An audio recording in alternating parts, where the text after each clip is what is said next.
Okay, yan po ang kain ni Mama. Yan. Salamat sa Panginoon. Magana siya kumain. Of course, dito sa Paris. Sa kanyang kinakain niya kare-kare. Bagnet. Yan. Ngayon po ay February 1, 2024. Yan. After ng aming worship dito sa Temple Central, ay umiretso na ho kami dito sa masarap na dinner.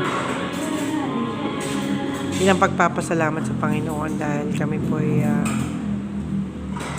nakakain na naman dito sa paborito kong lugar. Yan.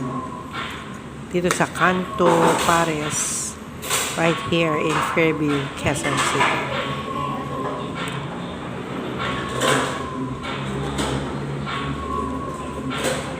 Okay, thanks so much guys, and welcome to my travel.